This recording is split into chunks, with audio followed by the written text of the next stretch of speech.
اعوذ باللہ من الشیطان الرجیم بسم اللہ الرحمن الرحیم السلام علیکم ورحمۃ اللہ وبرکاتہ۔ عزت نفس اور کامیابی دو ایسے موضوعات ہیں جن کی ضرورت اس کون و مکان میں رہنے والے ہر انسان کو ہے۔ دنیا کے کسی گوش و کنار میں کوئی ایسا فرد دیکھنے کو نہیں ملے گا جسے عزت نفس کی ضرورت نہ ہو، اور بالکل اسی طرح کوئی ایسا فرد بھی ہم نہیں دیکھ پائیں گے، ہم نہیں ڈھونڈ پائیں گے جو کامیاب ہونا نہیں چاہتا ہے۔ دراصل پروردگار عالم نے بنی نوع انسان کے ساتھ کچھ خاص صفات رکھی ہیں۔ انہی خاص صفات میں سے چند صفات یہ کامیابی اور عزت نفس بھی ہے۔ جس طرح سے ہم پیاس محسوس کرتے ہیں تو اس کا مطلب یہ ہے کہ ہم پانی کے محتاج ہیں۔ ہمارا یہ پیاس لگنا ہمیں بتاتا ہے کہ پانی ہماری بہت بڑی ضرورت ہے، اس کے بغیر ہماری حیات ممکن نہیں ہے۔ اسی طرح اگر ہم روحانی طور پر دیکھیں تو کائنات کا ہر فرد، ہر شخص عزت نفس چاہتا ہے، ہر شخص کامیاب ہونا چاہتا ہے۔ تو یہ بات بھی اس بات پر دلالت کرتی ہے کہ یہ بھی انسان کے بنیادی حقوق میں سے ہیں۔ یعنی عزت نفس یہ وہ اہم حق ہے جو کائنات میں بسنے والے ہر انسان کو ہیں، ولو وہ زندگی کے جس شعبے سے بھی تعلق رکھتا ہو، ولو وہ آج ہمارے معاشرے کے اعتبار سے دیکھیں تو وہ جھاڑو پونچھا لگانے والا ہی کیوں نہ ہو، عزت نفس اس کا بھی حق ہے۔ یعنی یہ کسی منصب کے ساتھ نہیں ہے کہ اگر کوئی بڑا آدمی ہے یا بڑا آفیسر ہے تو اسے عزت نفس حاصل ہے، ایسا نہیں ہے، بلکہ کائنات میں موجود ہر فرد کا کیا ہے، انسانی حق ہے کہ اس کے نفس کا عزت اور احترام کیا جائے۔ دراصل کیونکہ یہ اسی انسان کو پروردگار عالم نے خود بہت پروٹوکول دیا ہے۔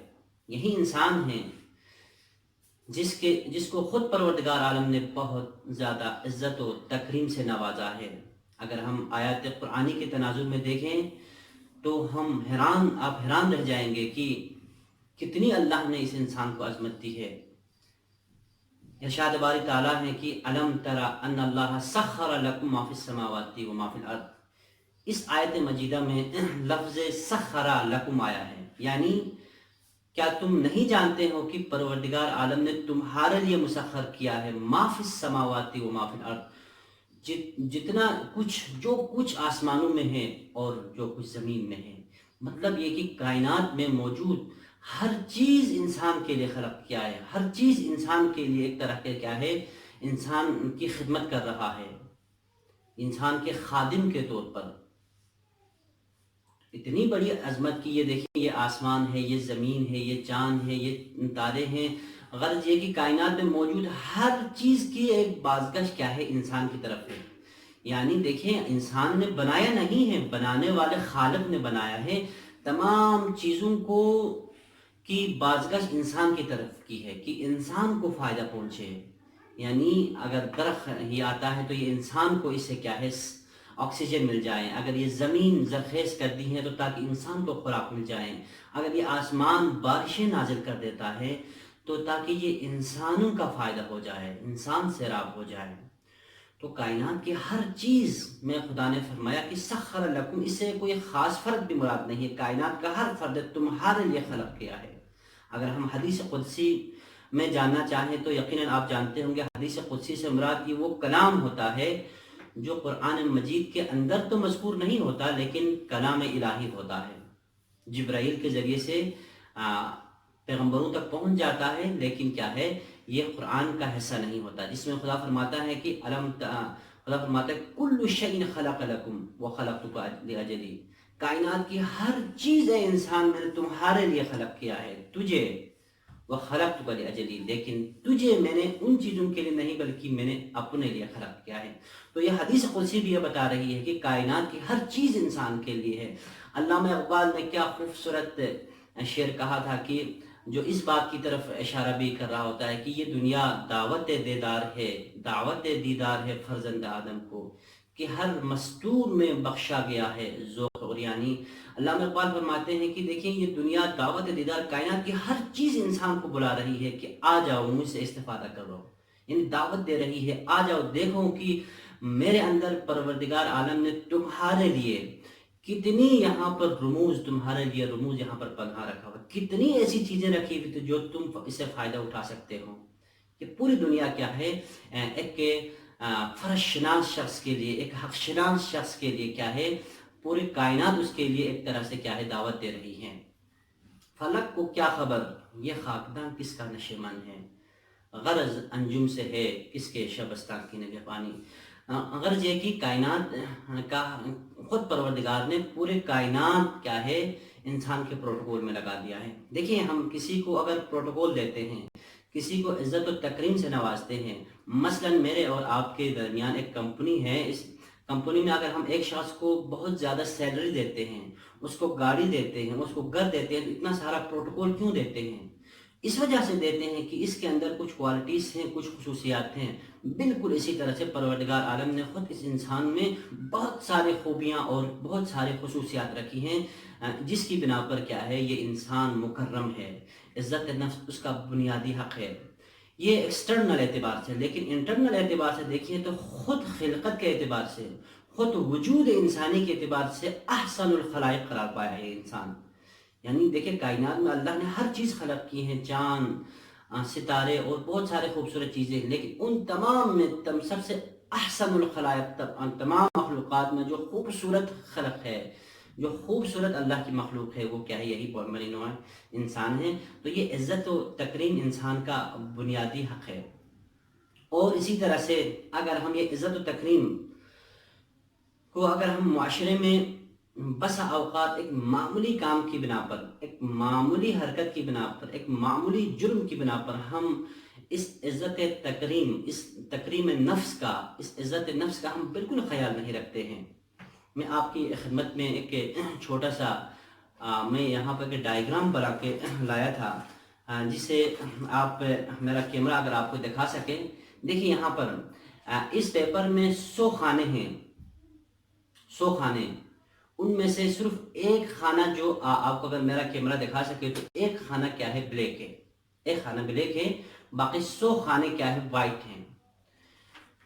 تو عزیزان دیکھیں پروردگار عالم نے اتنا عزت و تکریم سے نوازنے والے اس انسان میں بسا اوقات ایک چھوٹا سا ڈبہ آ جاتا ہے، مثلا اس سے کوئی غلطی ہو جاتی ہے، اس سے کوئی گناہ صادر ہو جاتا ہے، تو ہم کیا کر دیتے ہیں؟ ہم یہی کر دیتے ہیں کہ تمام لوگوں کے سامنے آ کر بیان کر دیتے ہیں۔ یہی جو غیبت، جو ہم بغیر کسی پرواہ کے، بغیر کسی کی پرواہ کیے ہم غیبت کر دیتے ہیں۔ یہ کیا ہوتا ہے؟ غیبت حرام ہے دین مقدس اسلام میں۔ اس کی بنیادی وجہ یہ ہے کہ اس کی عزت نفس کیا ہے مجروح ہو رہی ہوتی ہے۔ یہ جو نقشہ جو آپ کو میں نے بتایا کہ دیکھیں انسان میں اتنی ساری خصوصیات ہیں، جب ان تمام خصوصیات کو ہم چھوڑ کر اس ایک بلیک پوائنٹ کو، اس ایک غلطی کو ہم اٹھا کر پھر رہے ہوتے ہیں اور آگے بیان کر رہے ہوتے ہیں، تو جس سے کیا ہو جاتا ہے کہ انسان کو یہ جو دی ہوئی اتنی جو عزت و تکریم ہے یہ سب ختم ہو جاتی ہیں، اور انسان کے ذہن میں وہی صرف ایک جو کہ بلیک پوائنٹ ہے وہ اس کے ذہن میں آ جاتا ہے، اس کی وہ غلط چیز اس کے ذہن میں آ جاتی ہے۔ اگر ہم اس کو معاشرتی تناظر میں دیکھیں، معاشرتی ترقی اور معاشرتی کامیابی کے اعتبار سے دیکھیں، تو اگر ہم معاشرے میں ایسے ہی لوگوں کو ذلیل کرنا شروع کرتے ہیں، ایک معمولی غلطی کی بنا پر ہم برسر عام لوگوں کو بتانا شروع کرتے ہیں، تو یہ شریعت مقدس، یہ دین مقدس ہمیں اجازت نہیں دیتا ہے کہ ہم نے فلان کی یہ غلطی دیکھی تو میں دوسرے کو بتا دوں۔ کسی دوسرے ایک فرد کو بھی بتانا جائز نہیں ہے، کسی ایک گروہ کو تو دور کی بات ہے۔ آج ہم معمولی باتوں کو سوشل میڈیا میں لا کر وائرل کر دیتے ہیں کسی کی، تو یہ اسلام نے ہمیں کہاں پر اجازت دے دی ہے؟ تو بعض کا یہ کہنا ہے کہ دیکھیں حضور ہم نے کوئی ایسی بات کی ہی نہیں ہے، ایسی بات کی ہی نہیں ہے کہ جو اس نے انجام نہ دیا ہو، بلکہ ہم نے وہی بات کی ہے جو اس نے انجام دیا، جیسا ہم نے دیکھا ہے ویسا ادا کر بیان کیا ہے۔ تو حضور یہی عرض ہے کہ دیکھیں ہاں بالکل آپ صحیح فرما رہے ہیں کہ آپ نے دیکھا ہے، آپ نے اپنی آنکھوں سے دیکھا ہے وہ غلطی کرتے ہوئے، برفرض وہ کیا ہے شراب پیتے ہوئے، برفرض وہ کیا ہے جوا کھیلتے ہوئے، برفرض یہ کہ اس سے کوئی گناہ سرزد ہوتے ہوئے آپ نے اپنی آنکھوں سے، آپ عینی شاہد ہو، لیکن آپ کا یہ عینی شاہد ہونا، آپ کا دیکھنا اس بات کو آپ کو حق نہیں دیتا ہے کہ آپ اس کی اس ایک غلطی کی بنا پر اس کی پوری شخصیت کے اوپر دبا چڑھا دیں۔ یہ آپ کو بالکل حق حاصل نہیں ہے۔ ہاں البتہ آپ نصیحت کر سکتے ہیں، آپ امر بالمعروف انجام دے سکتے ہیں، لیکن اس کا مطلب یہ ہرگز نہیں ہے کہ آپ اس کی اس غلطی کو لا کر لوگوں کے سامنے یا کسی ایک فرد کے سامنے بیان کرنا چاہیں۔ یہ ایسا کریں گے تو کیا ہوگا؟ ایسا کریں گے تو عزت نفس انسان کی جب مجروح ہو جائے گی، جب ہمارے معاشرے کے اندر ایک شخص، جب ہم ایک غلطی لا کر سب کو بتائیں گے، پورا معاشرہ اسے جانے گا کہ یہ شخص شرابی ہے، یہ شخص فلاں طرح کے گناہ کرنے والا ہے، تو کیا ہے اس کے وجود میں وہ عزت نفس ختم ہو جائے گا، وہ اپنے آپ کو گناہگار شمار کرنا شروع کر دے گا، وہ اپنے آپ کو یعنی اپنی عزت نفس وہ اس کو ختم ہو چکی ہوگی۔ تو یہ خود فرد ایک خطرناک معاشرے کے لیے کیا ہے، معاشرے کی ترقی کے لیے ایک بہت بڑی رکاوٹ کی صورت میں بن سکتا ہے۔ یہ ہم نے اپنے ہاتھوں سے کمائی ہوئی دولت ہوتی ہے۔ اسی طرح سے اگر ہم ایک بچے کو دیکھیں تو اگر ہم عام طور پر معاشرے میں بچوں کی عزت نفس کا ہم بالکل خیال نہیں رکھ رہے ہوتے ہیں، خاص کر ماہ مبارک رمضان میں ہم نے بہت دیکھا ہے کہ شام کے ٹائم ہو تو کہا جاتا ہے کہ بھائی دیکھیں اسے زیادہ چھیڑ چھاڑ نہ کرنا، اسے زیادہ تنگ نہ کرنا کیونکہ یہ روزے سے ہیں۔ دیکھیں اب روزے کی فلسفی سے بالکل یہ شخص کیا ہے نابلد تھے، اس کو معلوم ہی نہیں ہے کہ روزے کی فلسفی کیا ہے۔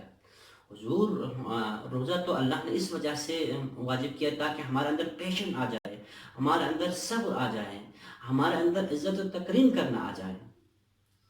تو اس دورانی میں خاص کر ہم بچوں کے عزت نفس کا خیال نہیں رکھتے تھے۔ ہمیں جو ہی غصہ آتا ہے تو ہم کیا ہے اپنے غصے کو ٹھنڈا کرنے کے لیے اس کو مار دیتے ہیں، اس پر تھپڑ رسید کر دیتے ہیں، اس سے ڈانٹ ڈپیٹ دیتے ہیں۔ اس سے کیا ہو جاتا ہے ہمیں معلوم نہیں ہو رہا تھا۔ بچہ لرننگ کے مرحلے میں ہوتا ہے، بچہ جاننے کے مرحلے میں ہوتا ہے، بچہ کوئی بھی غلطی کرتا ہے، بچے سے کوئی ایسی حرکت ہو جاتی ہے جو غلط ہیں تو وہ یقیناً ایسا نہیں ہے کہ وہ بچہ جان بوجھ کے کر رہا ہو، تو وہ جاننا چاہ رہا ہوتا ہے۔ اب اس لرننگ کے مرحلے میں، اب اس لرننگ کے پروسیجر میں ہمیں کس طرح سے کرنا چاہیے؟ ہمیں اگر اس پہ مار دیں گے، اس کو ہم تھپڑ رسید کر دیں گے، اس کو ڈانٹ دیں گے، تو اس کے پورے وجود میں ایک لرزہ آ جائے گا، یعنی وہ ہمیشہ کے لیے سوچنا لگ جائے گا کہ میں کوئی چیز جاننا چاہوں تو مجھے بہت محتاط سے یہ کام کرنا پڑے گا، تو وہ چیزوں کو جاننے کی جو اس کی صلاحیت ہے یہ صلاحیت ختم ہو جائے گی، اور اسی طرح سے یہ لیک آف کانفیڈنس کا سبب بھی بنے گا۔ ہم دیکھتے ہیں کہ معاشرے میں بہت سارے لوگ بہت زیادہ کیپیسٹی کے مالک ہوتے ہیں، بہت زیادہ ایبیلٹیز اور قابلیت کے متحمل ہوتے ہیں، لیکن وہ کوئی چیز آگے آ کر بیان نہیں کر سکتے ہیں۔ اس کی بنیادی وجہ یہی ہے کہ کیونکہ اس کے اندر وہ کانفیڈنس ختم ہوا ہوتا ہے۔ کانفیڈنس یہی کیونکہ ہمارے والدین کی وجہ سے، کانفیڈنس کی کمی ہمارے معاشرے کے افراد کی وجہ سے، فیملی کے افراد کی وجہ سے اس کی کانفیڈنس میں بہت بڑا فرق پڑ جاتا ہے۔ تو اس وجہ سے میں آپ تمام احباب سے گزارش کروں گا کہ ماہ مبارک رمضان میں عزت نفس کے حوالے سے خاص پریکٹس کریں، کیونکہ یہ عزت نفس ہی وہ اہم چیز ہیں جس کی بنا پر ہم ترقی کر سکتے ہیں، جس کی بنا پر ہم کیا ہے کامیابی کی طرف گامزن ہو سکتے ہیں۔ اگر ہم ایک معاشرے کو کامیاب معاشرہ دیکھنا چاہتے ہیں تو ہم معاشرے کے ہر فرد کو عزت نفس دے دیں، اس کا تکریم کریں، تو کیا ہے یہ معاشرہ کامیاب ہو سکتا ہے۔ اسی طرح سے اگر ایک خاندان کو اگر ہم آباد خاندان دیکھنا چاہیں، ایک خاندان کو ہم اگر ایک کامیاب خاندان دیکھنا چاہیں، تو ہمیں آپس میں عزت و نفس اور عزت نفس کا خیال رکھنا ہوگا تاکہ کامیابی میرے اور آپ کے قدم چومیں۔ انہی کلمات کے ساتھ میں آپ سے اجازت چاہتا ہوں۔ والسلام علیکم ورحمۃ اللہ۔